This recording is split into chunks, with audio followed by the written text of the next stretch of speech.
everybody. Welcome to church. We got about 5 minutes before the service starts, so here are some church-appropriate dance moves you can do whenever the Spirit moves you. So get on up and let's sweat to some scriptures. Or maybe not, or just let's go. Here we go.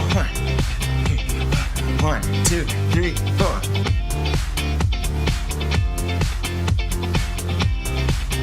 Make sure it's on the face. See it on the face. Yeah. Bring it together. Here we go.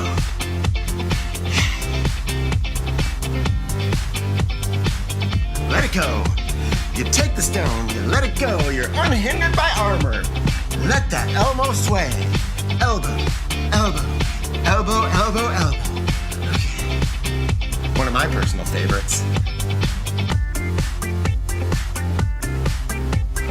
Resurrection.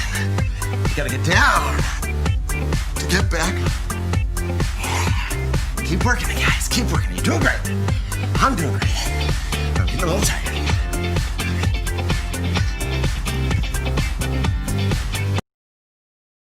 Crush that. You gotta crush that. Crush that. You gotta stomp hard. Stomp hard. Stomp hard. You're crushing it, crushing it, crushing it.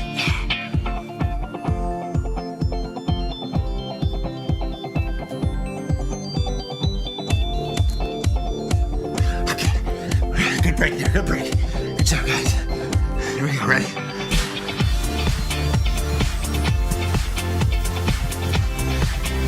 Get that whip going. Scare those tax collectors. Those merchants. Yeah, those merchants.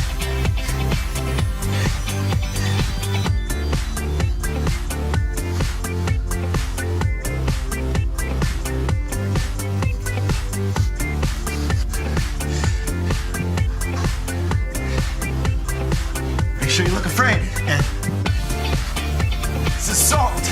You look back and salt, salt, salt.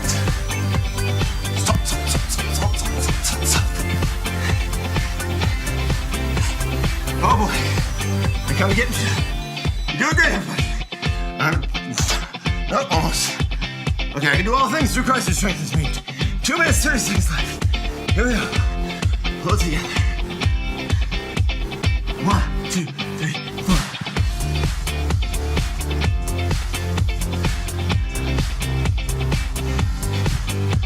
Oh no, oh no, oh no, oh no.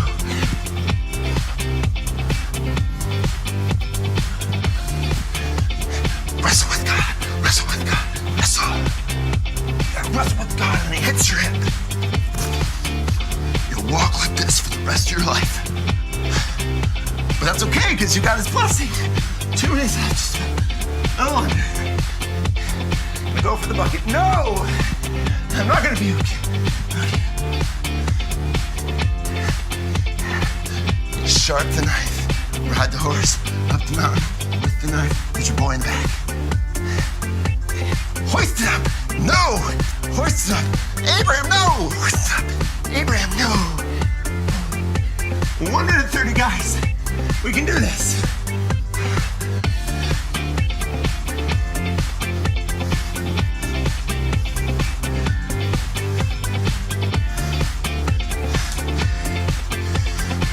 Okay, this one's important.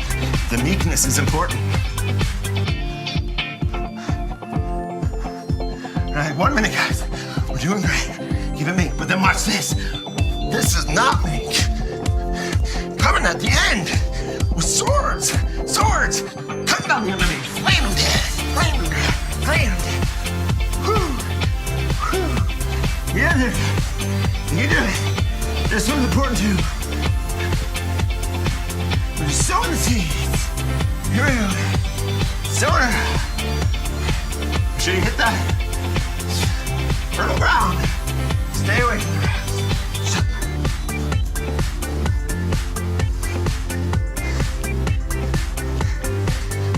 Watch your back. No, God's got a point. Watch your back. No, God's got a point.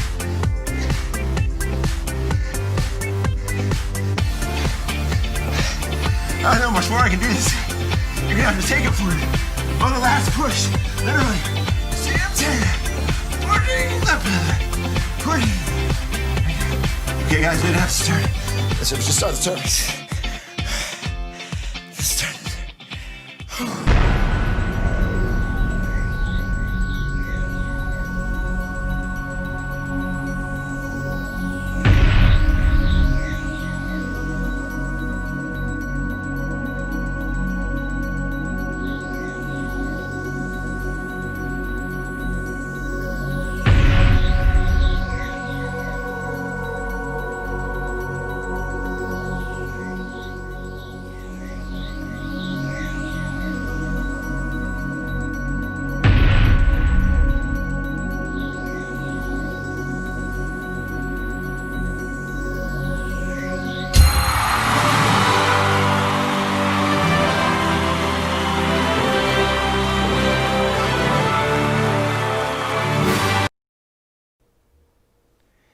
Hey everybody, so we're so glad that you're joining us for Aftershock.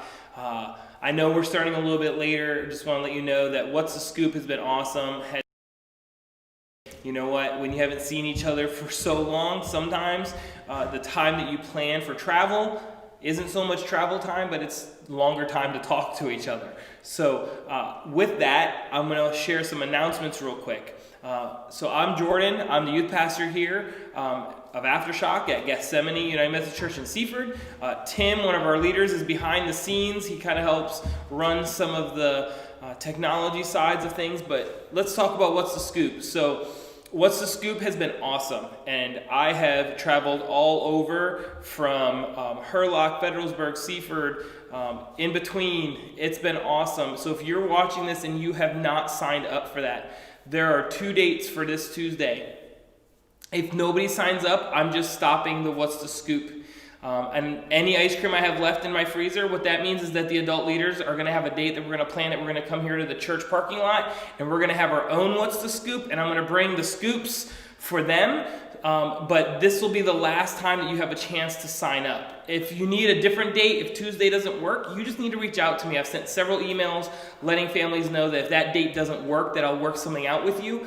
But if nobody's signing up, I'm not going to keep pushing that. So let me know. I still have ice cream for you if you're willing to let me come to your front yard. And I get it. Some people are still worried about everything, and I get that too. That's totally okay. So I'm just kind of gauging our group as to what we want to do. So if you're seeing this and you've heard about What's the Scoop, make sure that you check your email, get on that Google Sheets. If you can at least see it and you see a date and you need to sign up, just send me a text and I'll take care of it for you.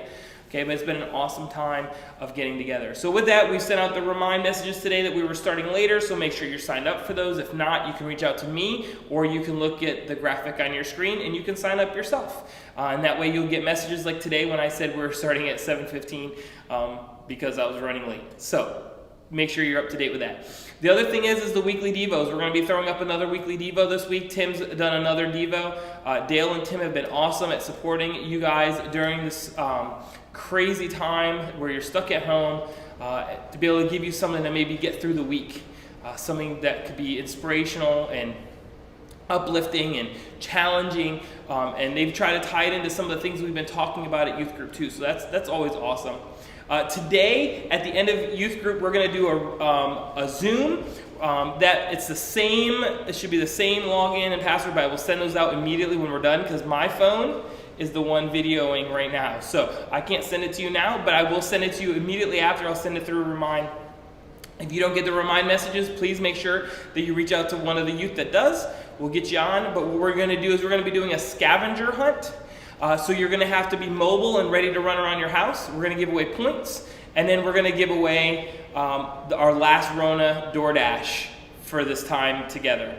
So please make sure that you're on, invite a friend. If you have already won it and you've already had food delivered to your house for you and your family, you can still participate. And if you win and you dominate, what you get to do is you get to choose a different youth to receive the Rona DoorDash. So you get to gift the Rona DoorDash. So I think that could be more powerful than just winning it yourself. So please don't think that counts you out. Maybe you just want to see the friends, but please come mobile, ready to run around your house. And if things get crazy, points start to get crazy, you know what, we'll just throw everybody's names into a spinner and spin it, because I don't know what to expect, and there's points, and the phrases helped. They were the ones that this was their idea. They gave me a list. We're going to try it out and see what happens. So please join us after that. So with that, what we're going to do is this. I thought, you know what, we could read our scripture lesson again today. You could listen to me read it again. We've read it every week, the parable of the lost son. But then I thought, you know what, sometimes it's more powerful if you hear it from a different person, from a different perspective. So you're going to watch a short clip of the parable that we've been studying this whole series. So let's pray, and then when we're done praying, we're going to jump right into that video. Dear amazing God, Lord, we thank you for who you are. Lord, I thank you for this time that we get to come together and learn about you. And Lord, this is our last lesson about this parable. And Lord, it is a powerful, powerful parable. And there's so much we can learn from it. And Lord, I pray, Lord, that you will be the one leading this message tonight, Lord. These are your words. Lord, whether it's through me or in spite of me, Lord, that your message will just weigh heavy on our hearts, but it will challenge us to make big steps in our walk. So Lord, we just love you and we thank you. And Lord, we thank you for telling this parable.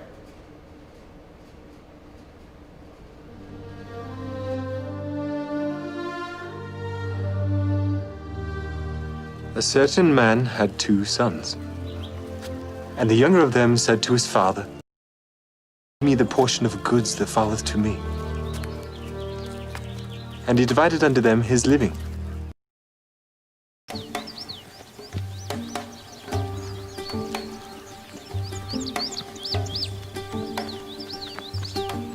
And not many days after, the younger son gathered all together and took his journey into a far country, and there wasted his substance with riotous living.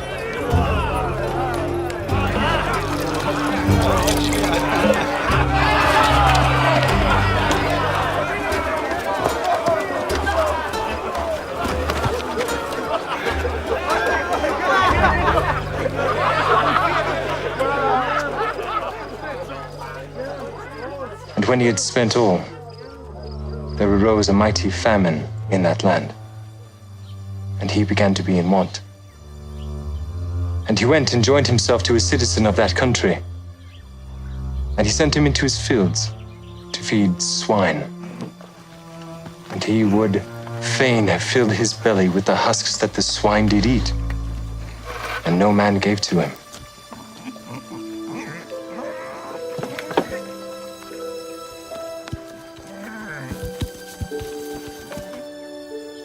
And when he came to himself, he said, "How many hired servants of my father's have bread enough and to spare?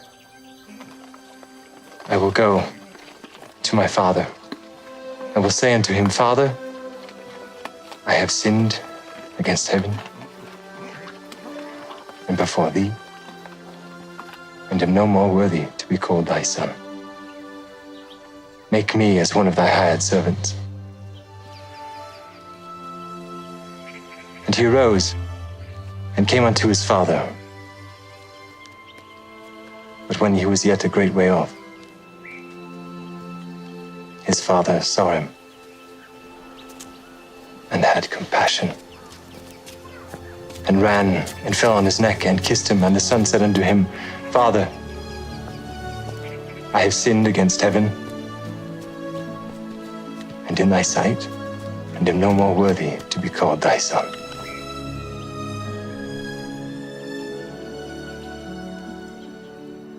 But the father said to his servants, "Bring forth the best robe and put it on him.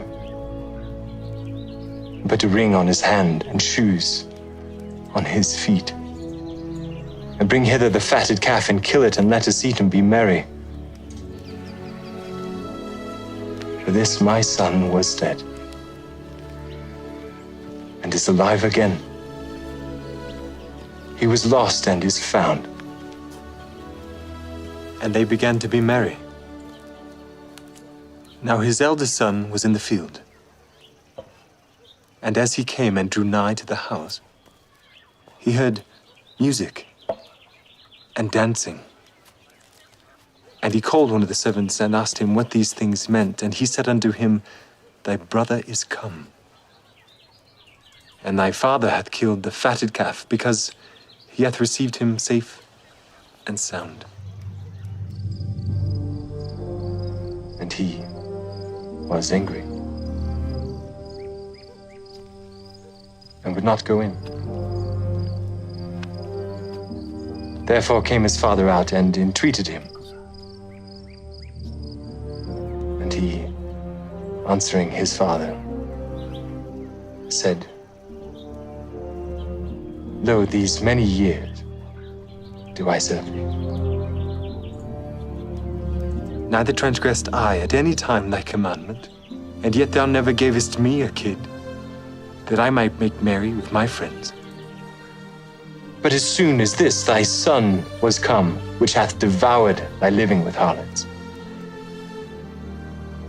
thou hast killed for him the fatted calf." And he said unto him, Son, thou art ever with me, and all that I have is thine. It was meet that we should make merry and be glad. For this, thy brother was dead, and is alive, and was lost, and is found.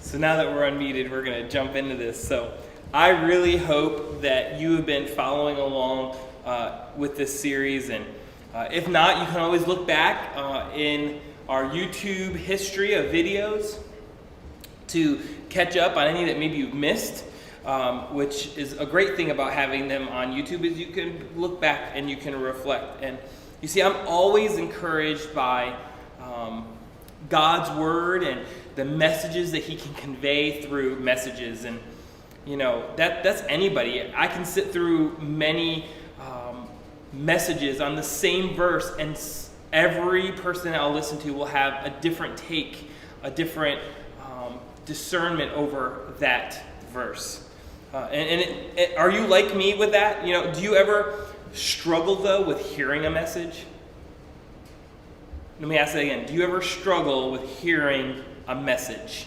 Now, I don't mean that like it hits you in your feels, but I mean something a little bit different. You know, messages I hear or devotions I do that have me thinking. With this message I've experienced, you know, actually. So, you know, maybe when you go to an event, think of that. Like, I've kind of had this feeling as I've done this series that there's just a lot to learn from it. And so it's hard sometimes to hear because there are things that I need to change in my own life. So think of an event that you might have gone to. Maybe it's youth rally, a mission trip. And when you're at those events, do you ever have that feeling where you kind of think to yourself, will this change that I've experienced during this event actually last?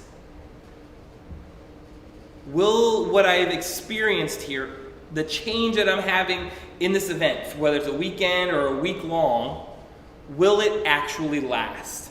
Because I can kind of see myself, you know, rolling into the driveway at home, going inside and just going back to whatever I normally do, forgetting about whatever just happened.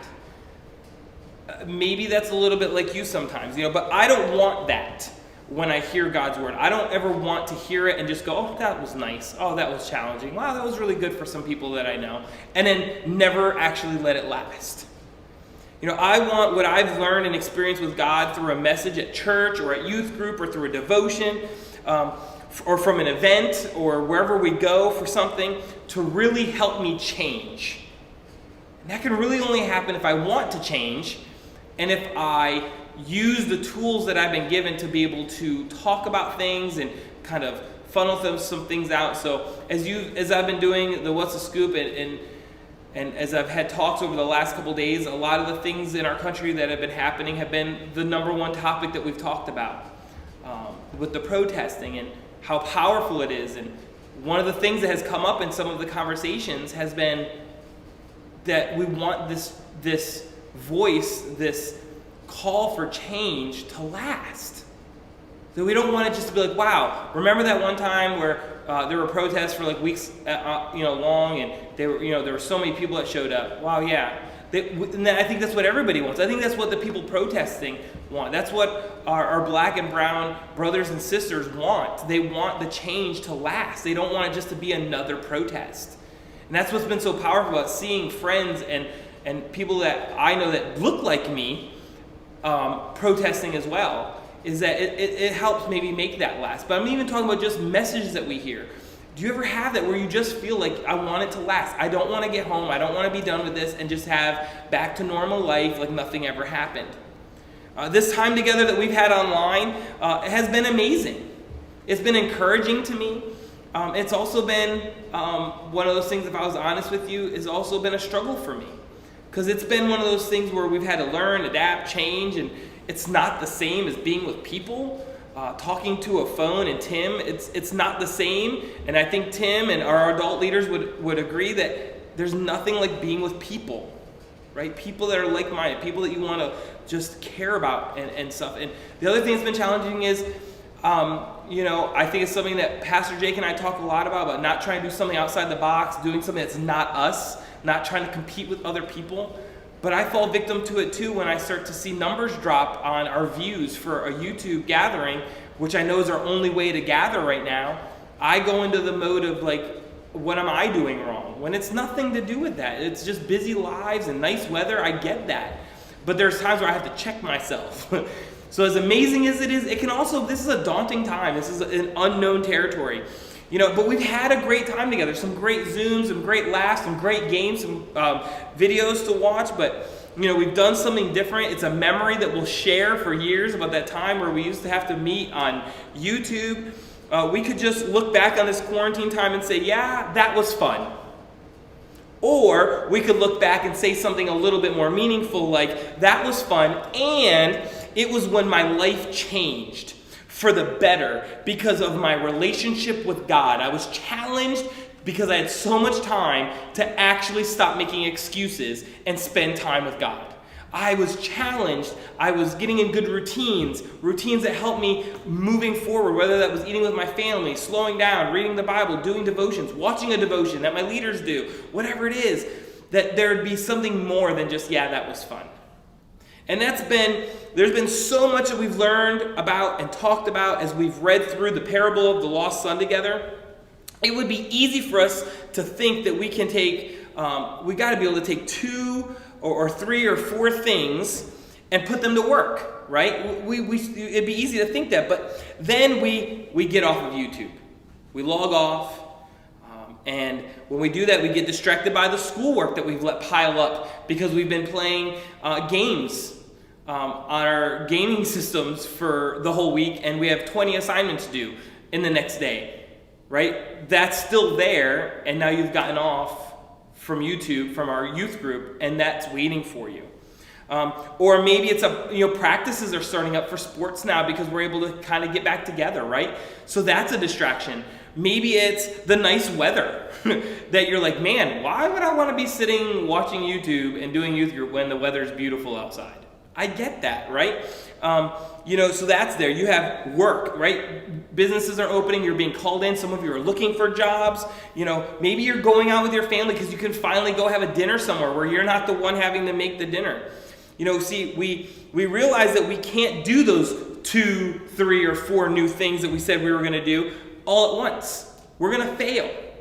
We're going to have these big hopes, and then when we don't accomplish them, we just kind of fall into this valley where we kind of blame God and we distance ourselves from God and like, oh, look, see, it wasn't even possible. So sometimes we set ourselves up for failure, and then we go back to our old selves, and we don't want that. We don't want to be our old selves. That's not what I want to happen, and I'm sure that you would agree that that's not what you want to happen either. So I want you to focus on one thing. That's it. I want you to, when the adult leaders and I go to this thing called the Youth Workers Convention, I know we've talked about that a lot. It's a way that we get to kind of learn how to better serve youth and students, and it also fills our cups because, as you're a giver, sometimes you need to be given some too. So it's a great event, but I always explain this to new people that go to that event is this. I always say, you know what, you're going to be at this amazing event. There's breakouts, speakers, bands. It's going to literally be like somebody open up a fire hydrant and the water's just pouring out and you're opening your mouth trying to catch everything and you can't. And I always tell our group, let's try to come back with one thing each that we can implement and use. Because if you can do that, then you're inspired to keep moving forward, right? You've accomplished something. Just one thing from this series that you can focus on as a growth area in your everyday life. That doesn't seem too unrealistic, right? Maybe you already know what that one thing is, what your one thing is that you're going to work on. Perhaps it's a note or a main point from a previous lesson that you've been taking as we've been watching. Something that we've had on the screen that you've had time to write down from the lost son parable. Or maybe today you'll be able to identify that one thing because maybe you've been kind of taking it all in, but you can't settle on that one step, that one thing that you need to work on. So I'm going to have some suggestions today for you. So first, I have 2 suggestions for you if you follow Jesus. Yes, you heard me right. If you follow Jesus. You see, I'm not saying to do both of them. I'm saying that maybe one of them makes sense over the other. Maybe one of them is the one that you need to focus on. Now, I know that not everyone tuning in is a Christian. Not everyone follows Jesus. Not everyone's made that actual step where you said, yes, I accept Jesus as my Savior. I want that for you. But I know not everybody's there, and I want to walk on that road with you, but I know, and I have to acknowledge that that's okay. Right? For those of you who don't follow Jesus, just listen to these first suggestions. You may be thinking, I don't really follow Jesus. I haven't really given my life to Jesus. I'm still feeling him out, right? I know that Jesus knows what he wants for you, but I want to get you there, and I would never want to push you or force you. That's not healthy. And then I'm going to share your one thing later. But we're going to start with those that already have made that commitment to follow Jesus. The first suggestion for you, the one thing is this. You don't need to seek opportunity, seek God. When you seek God, opportunity will seek you. Take a moment to let that sink in. In the parable of the lost son, the younger son was only concerned with the opportunities that he wanted on earth, right? He was seeking the opportunity. That's what he was looking for. He spent a lot of time dreaming, planning, and living away from home. You see, he was looking for worldly opportunity to find meaning in his life, to find personal meaning. He needed the gratification of other people to make him have meaning. So if you lived your life that way now, and then you got quarantined, you probably are really struggling, and this would be for you, right? You would know right now, yeah, that's why I've been struggling. I worry so much about what other people, what they say about me, what they think about me, what they do for me, and now I don't have those people around me. I'm struggling. That means that you need to change how you kind of live your life, right? That means that's where that Jesus piece comes in.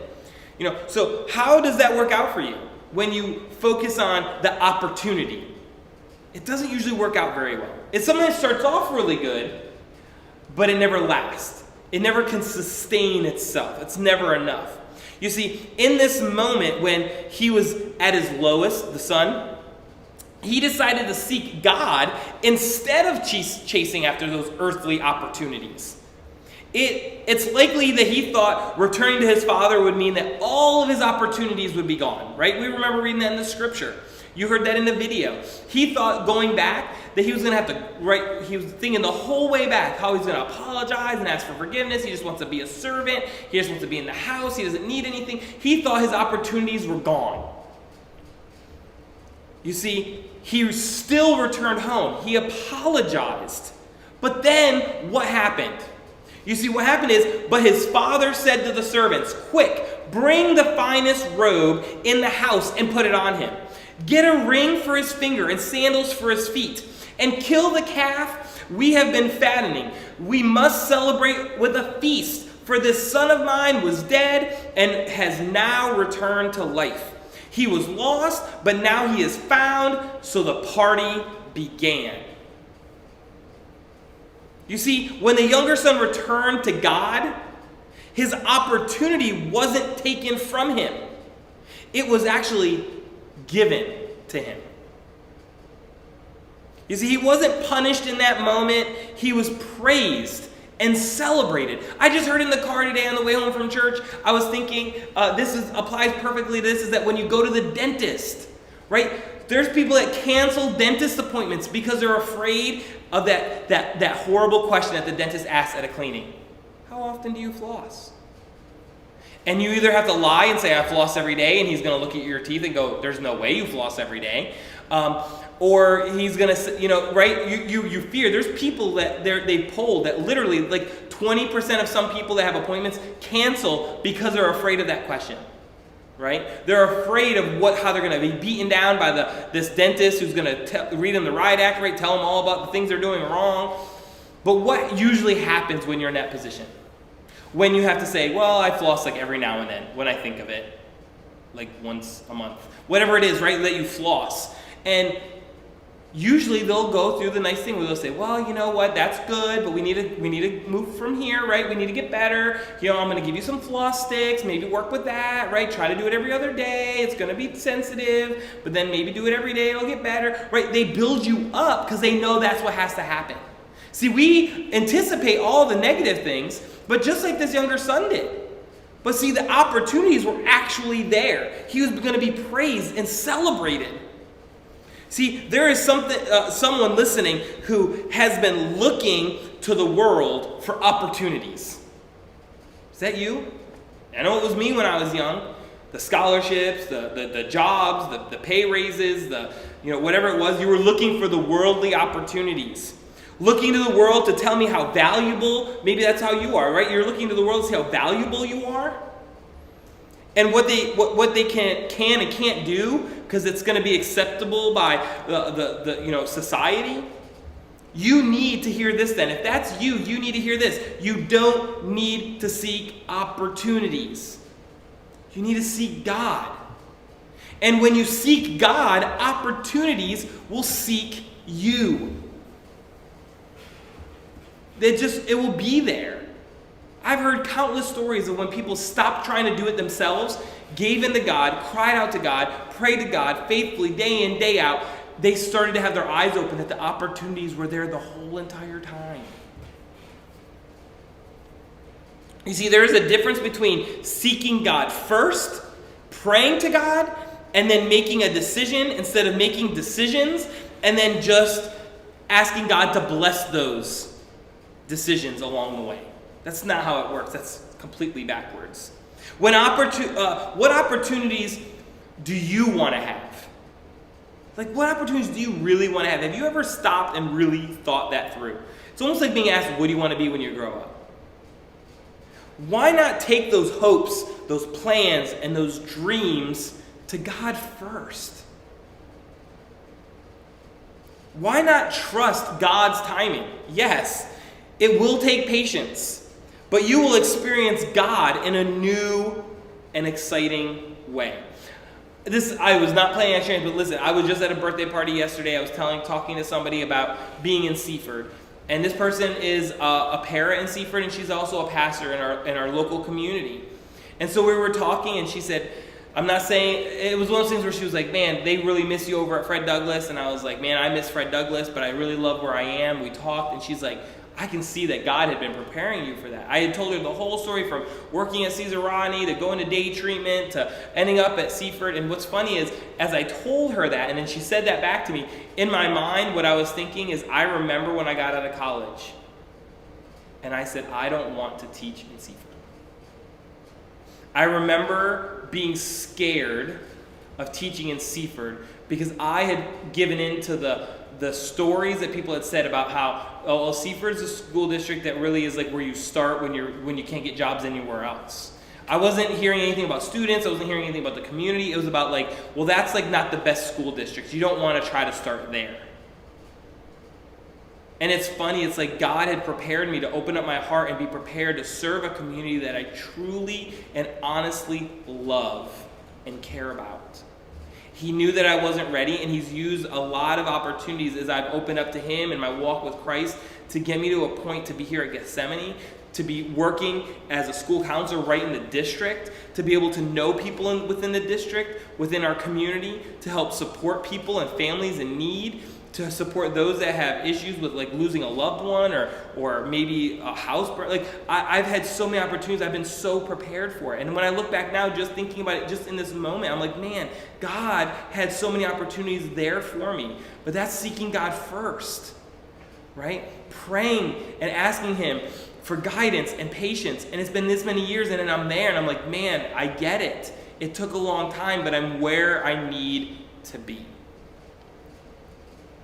You see, it will take patience, right? But God will make it so exciting. The second idea for your one thing is this, is for those of you who follow Jesus, this is what it is just as God forgives us without limits, we should forgive others. And that's hard, isn't it? That's really hard. You know, the older brother was furious at the loving father for offering forgiveness. I think if you scroll through social media, you see that a lot now too, don't you? A lot of adults that we love and respect that kind of have that same attitude as that older brother. Right? They want to defend and make excuses and arguments. You see, the older brother thought that since he had made all the right decisions, that he was better than, or he deserved more than that younger brother. Do you see where I'm going with that? I think there's a lot of people that are just like that older brother today.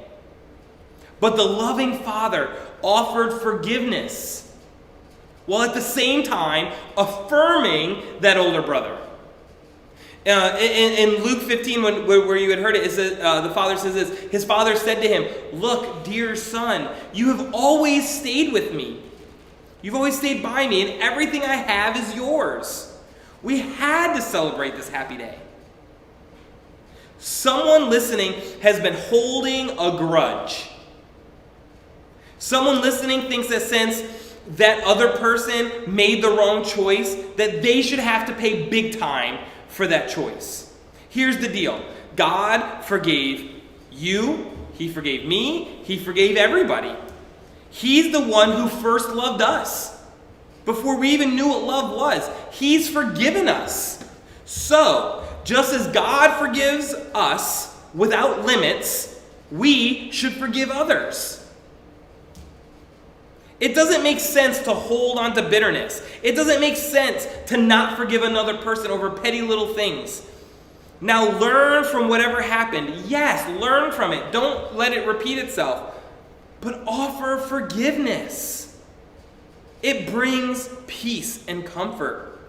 You see, I've talked about this before, and the person is unknown, and we've discussed this, but that quote that says, not forgiving someone is like drinking poison and expecting the other person to die, that's what we're talking here. When you don't forgive, it's tearing you down.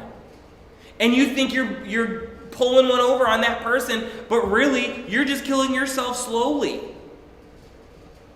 For those of us who follow Jesus, we must offer forgiveness. Do you have someone that you need to forgive? Do you have someone that you need to go and ask to be forgiven? Even though we might be nervous to ask or give forgiveness, even though it doesn't seem fair, even though we still might be upset and angry or frustrated, God forgives us without limits. And we need to forgive others. Now, whether you are a Christian or not, I have one thing that you have to consider. So this is what we were talking about, right? Another thing to consider. The thing is this. It's true for everyone. So if you'd like to take this one as your focus, maybe you need to take this. Here it is. It's whether you're a Christian or not, this is for you. The secret to your future is hidden in your daily routine. Whether you've given your life to Christ or not, the secret to your future is hidden in your daily routines. That doesn't say the secret to your future is hidden in what you do when you go to church or youth group. It doesn't say the secret to your future is what is hidden in how you behave at home when your parents are watching. It says it's hidden in your daily routine. Routines are things that happen every single day and never wavers. It's like a moral dilemma, right? You never waver from it. It's the same day in and day out. So, I want you to think of it this way. I want you to think of your life, for example. This is your life. That jar, not the old man, the jar. The jar is your life. Now, you can, what you should do is, it's full with all the things that you'd be incomplete with, the big things in your life, right? So if you kind of imagine the empty jar and you're filling it with like golf balls, right? Those huge things are like love and family, food, water, your health, your parents, your passions, right? They're the big things. They need to go in to your life first. With all these things, they're the things that you need to live a full life. You need to have that. But even with all of this, you see, you still have some space. And maybe you've seen this kind of examples. You still have more space, so you can fit some smaller things around those big passions of yours, right? That you need to have. Food, family, love, right? Those passions. Smaller things like maybe your job, right? That fits still. Maybe it's your car, your house. Those things that are important, but they're not those major deal breakers that you have to have. If you took all of them away, your life would still be full, right? If you took these little things away, your life would still be full. Even watching this right now means you're lucky enough to have some of these things that we're talking about, these little things. If you're watching this right now, right, you have internet, you have computers, that's these little things going into that jar around those bigger things. If you're really lucky, and many of us are, you still have space left, don't you? Now, these are the really small things. So you still have space around there. So this right here represents the really small things, like watching a movie, playing a video game, sports, ice cream. They're the things that matter in your life. They might make it fun, spice it up a little bit. They're nicer, but they're kind of trivial at the end of your life, right? They're not really the things that matter. They're the things that you do that you kind of forget about in the future, and you're like, oh yeah, did I ever do that? Right? That's these little tiny pieces. Maybe you've seen that analogy, right, where you put them, the person puts it in there and they keep saying like, oh, can you fit more? And they're like, yeah, no. Or the crowd says no, and he's like, yeah, you can, and they put it in. That's what we're talking about here, right? That is a full life now, filled up with so much. If you wanted, this is kind of what it would look like in real life, right? You have these layers. They put those big rocks in first, and then they started pouring more and more in around it. And look how everything fits into the life, right? It all fits. But what if you tried to do things a little bit differently? What if you tried to put those things that we talked about last that were kind of trivial, like the movies, the ice cream, the games, all that kind of petty stuff, right? Like fixing up things and, those kind of fun things that are kind of all that great. What if you did it backwards and, you put that in there and that would kind of be like wasting time in front of the television, your computer, you're playing games, whatever. What if you put those in first? Not last, but first at the bottom. And then you would maybe follow it up with the second part, which were those things like your job and your house and your cars and your clothes and the material things. What if you then put those on top of those minuscule little things? Right? You see how we're going backwards now? Where we started with those big, huge parts that we needed in our life? You see, because what happens is, then when it comes to fitting all the important things, you run out of space. See, that's backwards. Some things will have to be left out if you start with the minuscule, petty things like video games and television and wasting time, right, in front of the TV. And then you try to put the other things in like car, money, jobs, right? And then you start working in family, passions, and all these other things. It's not going to fit. Something has to be left out, doesn't it?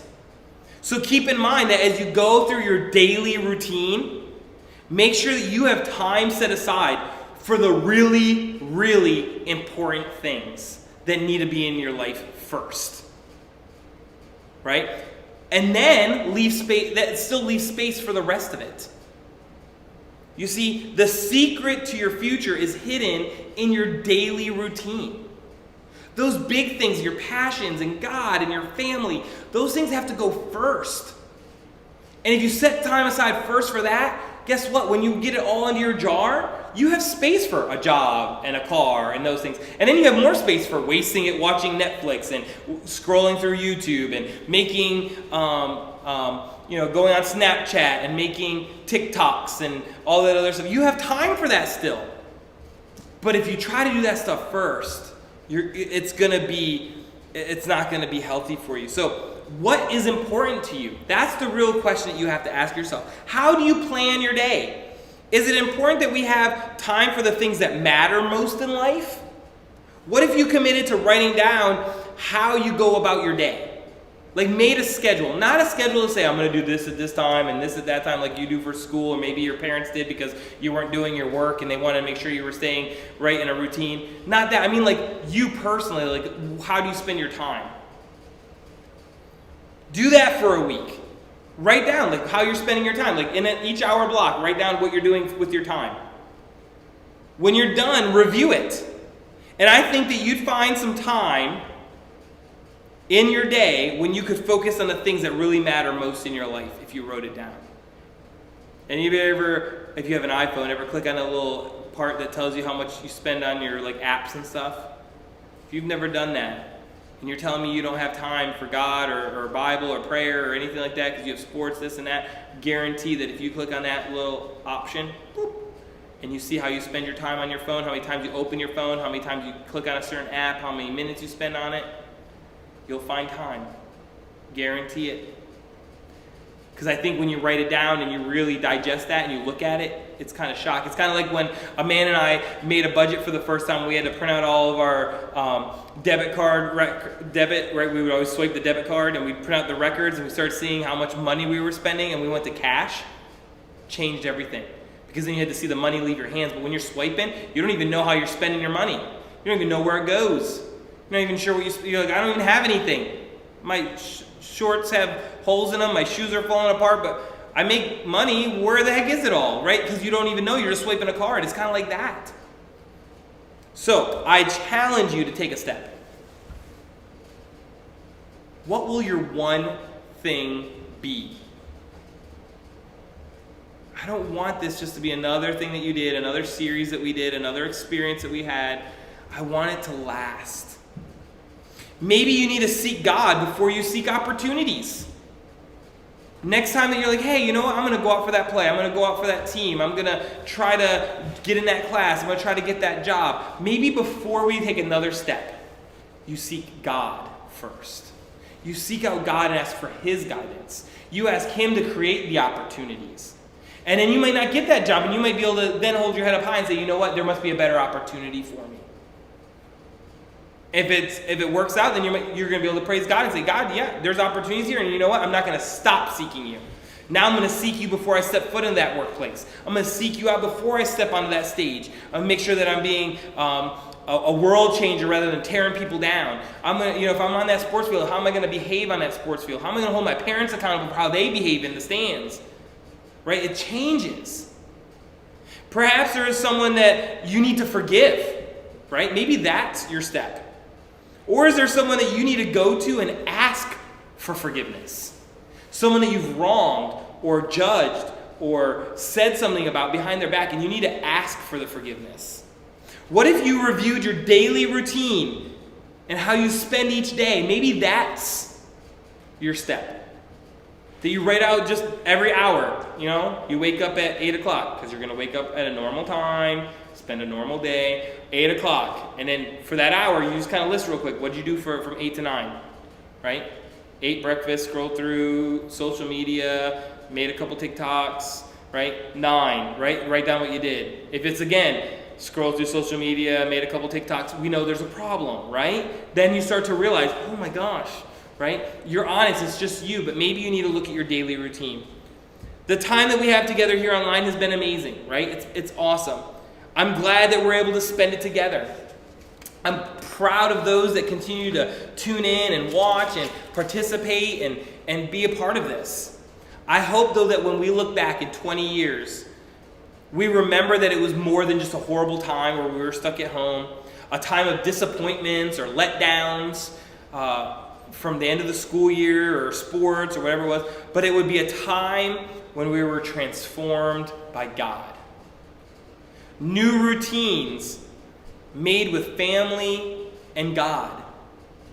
A time that we realized God sent His Son, Jesus, to die for us. Because through Jesus, we are known. God knows us. We can't keep anything from Him. So with that, I share with you this. This is the end of our series for the parable of the lost son, but I also share with you this is our last live YouTube youth group. You see, usually in the summer we kind of take a break. It allows me to kind of focus on things and study and read and spend time with my family as well, right? Because that's a lot of time that we do throughout the year. It gives our leaders time to take a break.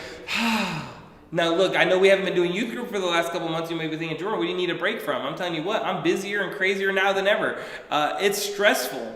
And I still need to kind of focus on my family and spend a little bit more time with my kids. But we're not done coming together. That's the thing. So we're in the works of planning and talking. As you know, on the 28th, we're going to have a live service here at church where we're going to be outside, right? There's going to be more information, but you bring your chair, wear your mask, get to your spot, sit down, plop up your chairs, and then you can take off your mask with your family. But then everybody else is going to kind of stagger themselves, try to, social distancing, right? Be doing that. But there's been a lot of restrictions lifted. But here's the thing. Youth group is not a service. So we aren't necessarily, the youth group can't just all of a sudden start meeting too because churches are allowed to. We're kind of in a different bracket when it comes to some of the restrictions in Delaware. But what we do know is we can do some things outside, and we can be creative in how we can come together and still follow rules and requirements, because that's what we want to do, right? We want to be respectful to that. And so one of the things that we're looking at doing is we'll get information out, but we're going to spend the next couple weeks planning a gathering here at church where we'll be outside, and we're going to do maybe a game, but we're going to be watching a movie on a screen. And I'm going to work out all those, what that looks like for everybody, but we're thinking about doing it later on at night, so it'll be like a late youth group type thing at like 8:30, 9 o'clock when it's finally getting dark.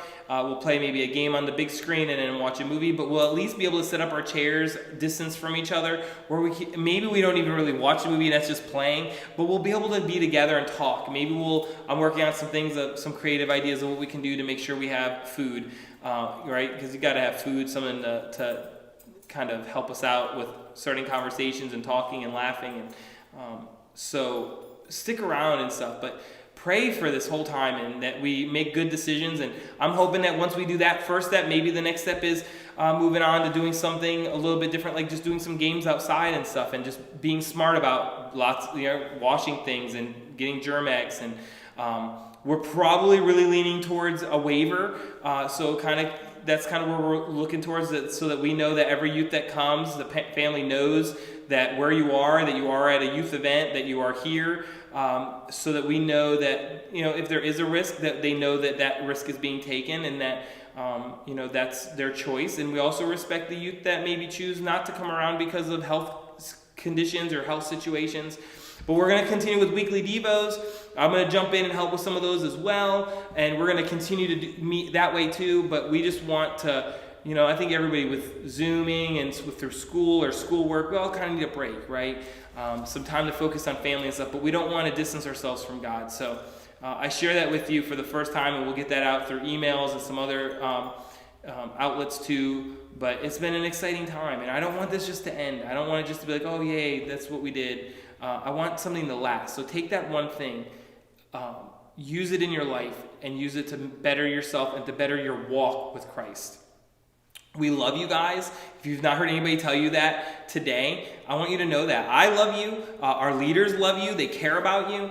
They miss you. And they all want to be back together. I know that a lot of you youth that have been sitting within your front yards to eat ice cream with have said the same thing, that you just want to be back together. You just want to be back to normal. You just want to move on with things.